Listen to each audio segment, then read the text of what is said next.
प्रिय छात्र छात्राओं, बीएससी पार्ट थर्ड ईयर की तृतीय पेपर के जो दूसरी यूनिट के अंतिम पड़ाव में हम चल रहे हैं। मैंने पिछली दफ़े आपको एल सेक्शन फ़िल्टर के बारे में बताया कि किस प्रकार एक पूर्ण तरंग दिष्टकारी का जो निर्गम है वो जब किसी एल सेक्शन फ़िल्टर में दिया जाता है तो जो निर्गम वोल्टता प्राप्त होती है वो बहुत ही कम उर्मिका गुणांक वाली होती है। और इसकी जो सबसे बड़ी खासियत थी वो ये थी कि उर्मिका गुणांक का मान लोड प्रतिरोध RL पर निर्भर नहीं करता इस सेक्शन एल सेक्शन फ़िल्टर में, और इसका मान जो है 0.47/4 ओमेगा स्क्वायर LC-1 प्राप्त होता है। ओमेगा यहाँ आरोपित प्रत्यावर्ती वोल्टता की कोणीय आवृत्ति है। L और C क्रमशः प्रेरकत्व और संधारित्र की मान है। इसी कड़ी में एक और फिल्टर जिसका जिक्र आज हम करेंगे उसको हम कहते हैं पाई फिल्टर। मैं आपको पाई फिल्टर की संरचना और उसके पश्चात उसके गणितीय विश्लेषण को समझाने का प्रयास करूंगा। प्रिय छात्र छात्राओं, आप देखिए कि पाई फिल्टर में 2 संधारित्र और 1 प्रेरकत्व का इस्तेमाल करते हैं।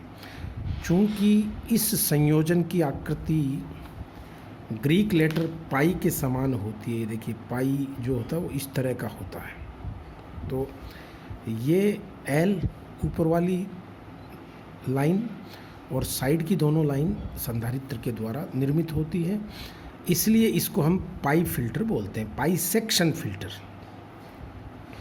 बाकी बातें वही हैं। एक दिष्टकारी का परिपथ है, वो आप पूर्ण तरंग दिष्टकारी इस्तेमाल कर सकते हैं। सामान्यतया ये प्रत्यावर्ती वोल्टता स्रोत है जिसको हमें दिष्टकरण जिसका करना है, और जिसके सिरों पर निर्गम वोल्टता को हम प्राप्त करना चाहते हैं वह लोड प्रतिरोध यहाँ लगाया जाता है। अब आप देखिए कि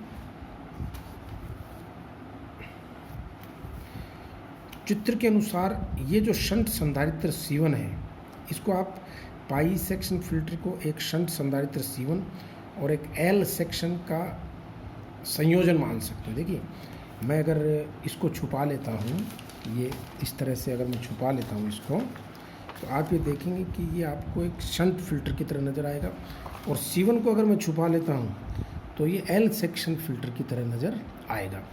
इसलिए चित्रानुसार एक शंट संधारित्र C1 तथा एक एल सेक्शन फिल्टर LC2 के संयोजन को हम पाई फिल्टर कह सकते हैं।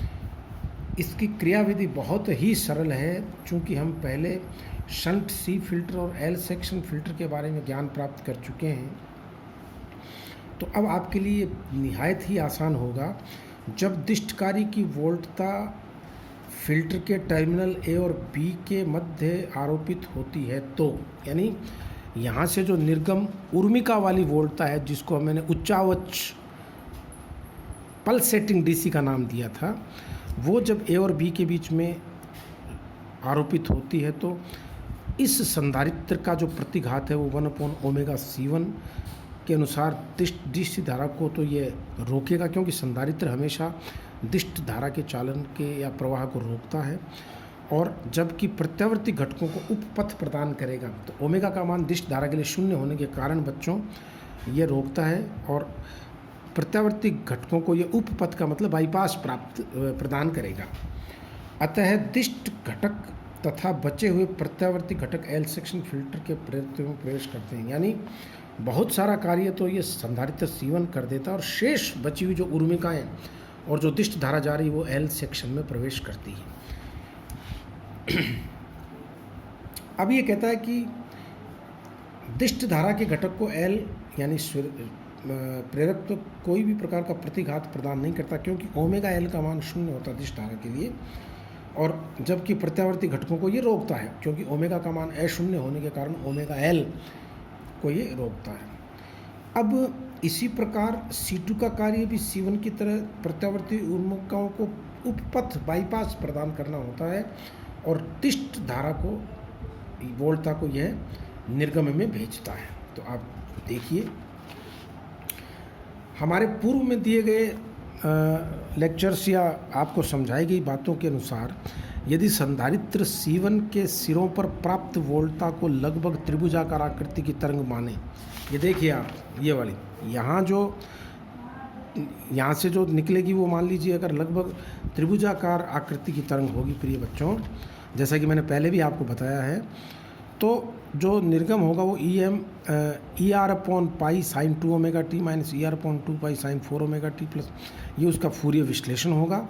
और ओमेगा निवेश वोल्टता की आवृत्ति है। चूंकि प्रेरकत्व L उच्च आवृत्ति के घटकों को अधिक प्रभावी ढंग से रोकता है, अतः इसमें प्रभावी धारा 2 ओमेगा आवृत्ति के घटक E बराबर ER/π sin 2 ओमेगा टी के कारण होगी। और C2 का जो प्रतिघात होगा वो कितना हो जाएगा, 1/ओमेगा C का फॉर्मूला आप लगाएंगे तो 1/2 ओमेगा इंटू C2 हो जाएगा।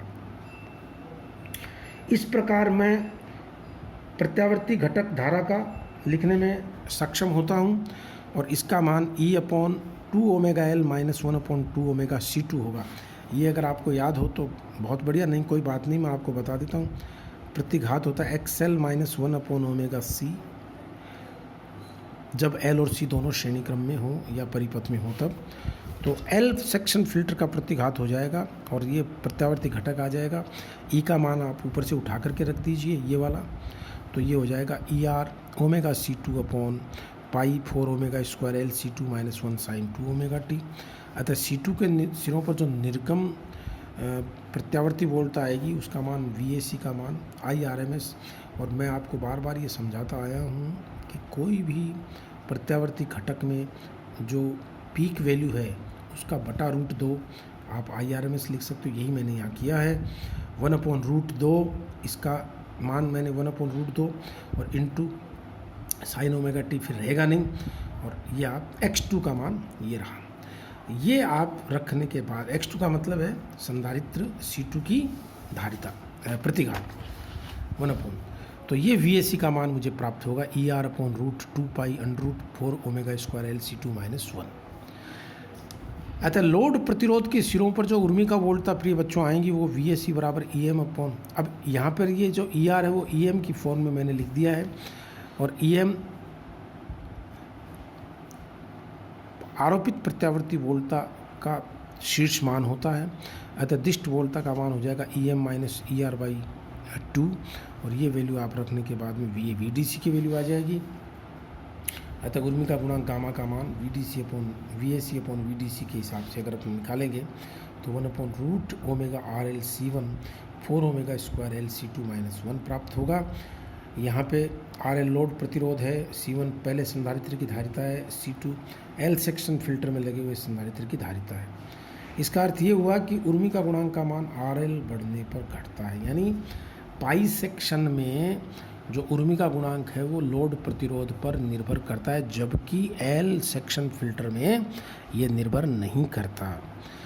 और अगर ये वैल्यू 1 से बहुत बड़ी है तो इसको आप लगभग गामा बराबर 0.177/ओमेगा स्क्वायर C1 C2 RL की वैल्यू इंटू L की वैल्यू के रूप में प्राप्त होता है। अब जो ये तो एक कार्य हुआ, अब मैं आपको यहाँ ये बताना चाहूँगा कि हमने शंट C फिल्टर पढ़ा, L श्रेणी फिल्टर पढ़ा, L सेक्शन फिल्टर पढ़ा और पाई सेक्शन फिल्टर पढ़ा। आप में से कई जिज्ञासु विद्यार्थी ये पूछ सकते हैं कि सर अगर हमें इससे भी ज़्यादा कम उर्मी का चाहिए, यानी और ज़्यादा अगर मैं बेहतर क्वालिटी का, बेहतर प्रकृति का दिष्टकरण करूं तो मुझे क्या करना होगा? तो प्रिय छात्र छात्राओं, आपको इन सेक्शंस की संख्या बढ़ानी होगी। आप एक सेक्शन से जितना उर्मी का गुणांक प्राप्त करेंगे, 2 सेक्शन लगाने से और बेहतर क्वालिटी का DC प्राप्त होगा, और इस प्रकार आप संख्या सेक्शंस की बढ़ा सकते हैं, पाई सेक्शन की संख्या बढ़ा सकते हैं। अगले लेक्चर में मैं आपको ये बताऊंगा कि वोल्टता नियमन कैसे करते हैं, वोल्टता गुणन कैसे करते हैं, ये हमारे अगले, और इसके साथ हम दूसरा अध्याय समाप्त करेंगे, दूसरी यूनिट। कल मैं आपको ये भी बताऊंगा कि जो मैंने असाइनमेंट दिया था उसके आंसर्स आपको एग्ज़ाम में कैसे देने हैं। थैंक्स।